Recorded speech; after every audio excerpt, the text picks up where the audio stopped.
Assalamualaikum warahmatullahi wabarakatuh. Salam pendidikan. Perkenalkan, kami dari kelompok 10 dengan anggota Muhammad Ainul Anwar dan Salvino Pitasari dari kelas 2E PGSD UPI Kampus Tasikmalaya. Insyaallah kami di sini akan membahas mengenai analisis desain kurikulum berbasis kreativitas. Ada beberapa poin yang akan kita bahas, di antaranya ada pengertian kurikulum, kemudian apa itu kreativitas, selanjutnya ada pendidikan kreativitas bagi anak, selanjutnya ada ilmu animasi, dilanjut dengan pengembangan desain kurikulum, dan dipungkas dengan kurikulum kreatif. Dan yang terakhir mungkin akan ada sebuah pertanyaan, apakah kurikulum kreatif membuat anak menjadi lebih kreatif? Nah, sebelum itu mari kita bahas materi yang pertama, yakni mengenai pengertian kurikulum. Istilah kurikulum pada awalnya digunakan dalam dunia olahraga, berasal dari kata kurir yang berarti pelari dan kurere yang artinya tempat berpacu. Pada saat itu, kurikulum diartikan sebagai jarak yang harus ditempuh oleh seorang pelari mulai dari start sampai finish untuk memperoleh medali atau penghargaan. Kemudian, pengertian tersebut diterapkan dalam dunia pendidikan menjadi sejumlah mata pelajaran atau subjek yang harus ditempuh oleh seorang siswa dari awal sampai akhir program pelajaran untuk memperoleh ijazah. Dari rumusan pengertian kurikulum tersebut terkandung dua hal pokok, yakni satu, adanya mata pelajaran yang harus ditempuh oleh siswa, dan dua, adanya tujuan utama, yakni untuk memperoleh ijazah. Implikasi pengertian tersebut terhadap praktik pengajaran adalah bahwa untuk memperoleh ijazah atau sertifikat, setiap siswa harus menguasai seluruh mata pelajaran yang diberikan dan menempatkan guru dalam posisi yang sangat penting dan menentukan. Keberhasilan siswa ditentukan oleh seberapa jauh mata pelajaran tersebut dikuasainya dan biasanya disimbolkan dengan skor yang diperoleh setelah mengikuti suatu tes atau ujian. Seiring berkembangnya zaman, tentu banyak terjadi perubahan, dan itu adalah sebuah tantangan yang harus kita taklukkan. Begitupun dengan kurikulum. Setiap saat, setiap masa akan senantiasa berkembang, harus berkembang, dan harus mampu menjadi lebih baik dibanding kurikulum sebelumnya. Maka dengan itu perlulah sebuah kreativitas.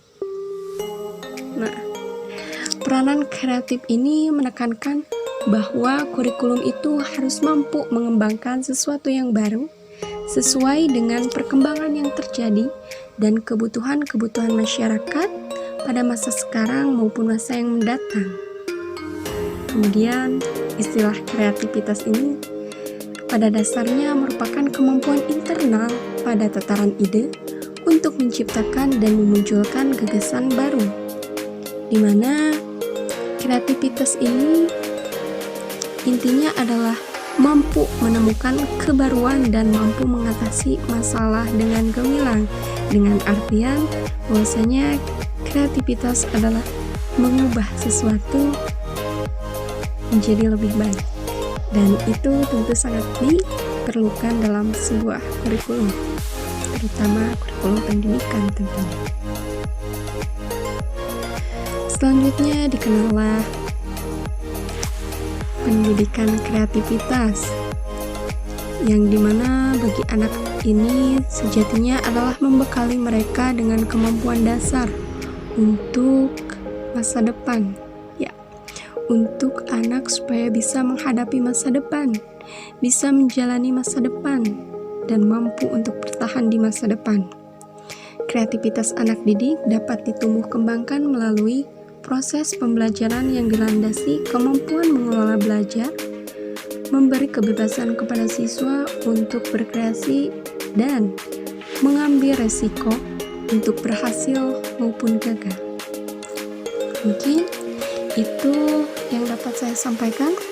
Untuk selanjutnya ada Aimu yang akan menjelaskan mengenai materi selanjutnya. Untuk itu kepada Aimu disilahkan. Selanjutnya yaitu ilmu animasi. Animasi dapat dikatakan sebagai rangkaian gambar yang membentuk sebuah gerakan. Penggunaan animasi dalam pembelajaran akan menunjukkan hasil yang bervariasi antar tingkatan pendidikan. Lalu, bagaimana animasi yang baik itu? Animasi yang baik adalah animasi yang dapat mendukung siswa untuk membentuk gambaran mental tentang proses yang terjadi dan membutuhkan usaha belajar. Mayer dan Moreno mengatakan animasi memiliki 3 fitur utama. Pertama, gambar animasi merupakan sebuah penggambaran. Kedua, gerakan animasi menggambarkan sebuah pergerakan. Yang ketiga, simulasi animasi terdiri atas objek-objek yang dibuat dengan digambar atau metode simulasi lain. Membangun sebuah animasi pembelajaran merupakan kegiatan yang tak mudah dan cukup menantang. Animasi yang tidak dikonstruksi sebagai mana mestinya dan tidak secara maksimal, baiknya tentu tidak akan efektif jika digunakan dalam pembelajaran. Karena itu, memerlukan waktu dan usaha yang maksimal dalam membuat sebuah animasi pembelajaran, agar sebuah animasi dapat digunakan sebagai media pembelajaran yang baik. Ada beberapa hal yang perlu diperhatikan dalam penggunaan animasi. Di antaranya adalah kemampuan pemrosesan memori. Kedua, pengetahuan awam murid. Kemudian kemampuan spasial murid dan bagaimana animasi itu dibuat. Hal-hal tersebut tentu melibatkan beberapa pihak yang terkait dengan proses pembelajaran itu sendiri. Nah, dengan saling terkait dan saling membantu, maka akan tercipta pula proses yang diharapkan. Nah, ada 3 jenis format animasi, yaitu animasi tanpa sistem kontrol, animasi dengan sistem kontrol, dan animasi manipulasi langsung. Jenis-jenis itu tentunya bisa kita pilih salah satu atau bahkan menggunakan secara bersamaan, tergantung dari kebutuhan dan penguasaan terhadap beberapa jenis yang dibutuhkan. Selain itu, juga kita perlu memikirkan apakah kita akan menggunakan animasi yang berbentuk 2 dimensi atau 3 dimensi. Nah, tadi yang sudah saya katakan di awal, penggunaan animasi dalam pembelajaran akan menunjukkan hasil yang bervariasi antar tingkatan pendidikan. Animasi akan lebih banyak bermanfaat untuk sekolah dasar dan pendidikan tinggi dibanding untuk sekolah menengah atas. Walaupun untuk setiap tingkatan pembelajaran tentunya berbeda-beda. Misalnya, untuk peningkatan pengetahuan faktual, animasi lebih bermanfaat di tingkat pendidikan tinggi dibandingkan pendidikan dasar. Lalu, animasi lebih sukses dalam meningkatkan pemahaman untuk sekolah menengah pertama dibandingkan di pendidikan tinggi.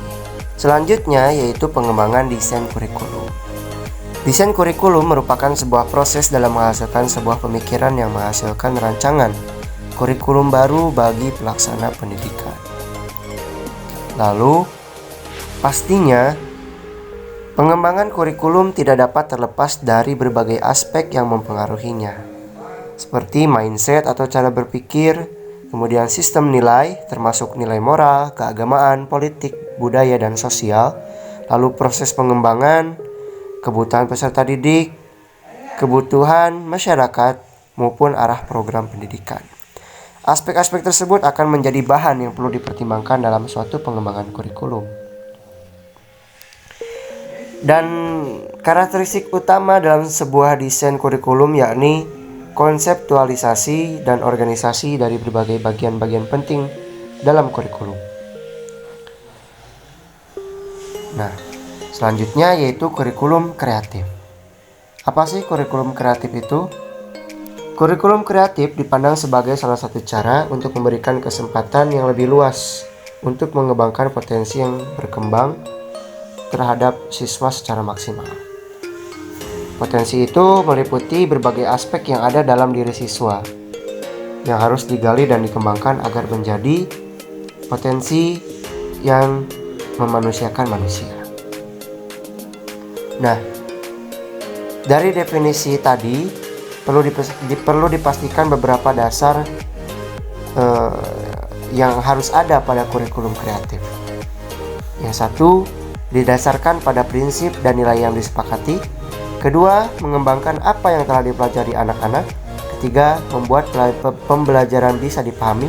Keempat, relevan dengan kehidupan dan keadaan anak-anak. Kelima, membuat hubungan antar mata pelajaran dan dengan keterampilan. Keenam, menanggapi peluang yang berkembang. Dan yang terakhir, ketujuh, memberikan tantangan intelektual. Muncullah pertanyaan, apakah kurikulum kreatif yang tadi disebutkan dapat membuat anak menjadi lebih kreatif? Nah, ada beberapa laporan dari Profesor Ken Robinson pada bukunya All Our Futures pada tahun 1999 mengungkapkan bahwa kreativitas selalu melibatkan pemikiran dan perilaku imajinatif. Sesuai dengan pemahaman yang paling umum tentang kreativitas, yaitu dipandang sebagai imajinasi, memikirkan ide-ide baru, menyatukan berbagai hal dengan cara berbeda, berpikir out of the box, atau menghasilkan ide-ide baru yang bisa digunakan pada masa itu. Nah, pandangan Robinson ini, pertama, kreativitas selalu melibatkan pemikiran dan perilaku imajinatif. Kedua, secara keseluruhan aktivitas imajinatif ini memiliki tujuan, itu diarahkan untuk mencapai tujuan yang diharapkan. Ketiga, proses tersebut harus menghasilkan sesuatu yang orisinil. Keempat, hasil dari bernilai dalam kaitannya dengan tujuan. Nah, gagasan tentang tujuan dan nilai tidak selalu muncul dengan imajinasi dan orisinalitas ketika kita memikirkan kreativitas. Karena Kraft, Howard, dan Guy Claxton mengangkat tema tentang proses kreatif sebagai kombinasi dari satu, pemikiran konvergen, kedua, pemikiran yang berbeda, ketiga, kepraktisan, dan yang keempat, nilai sosial. Dalam hal ini, tentunya kurikulum kreatif yang dikemas secara menarik dan juga relevan dengan keadaan dan dibutuhkan terhadap perkembangan siswa, baik itu secara kognitif, afektif maupun psikomotorik, yang dikemas secara menarik dan baik tentunya akan membuat anak menjadi lebih kreatif. Terima kasih, begitulah dari saya kembalikan kepada Teh Selfie selaku moderator. Baik, terima kasih kepada Inu yang telah memberikan materinya sekaligus menjadi materi pemungkas. Untuk itu, saya ucapkan terima kasih juga kepada para pendengar yang budiman. Sekian dari kelompok kami, mohon maaf apabila terdapat kekeliruan maupun kesalahan dalam pelafalan pengucapan. Kami kelompok 10 pamit undur diri. Assalamualaikum warahmatullahi wabarakatuh.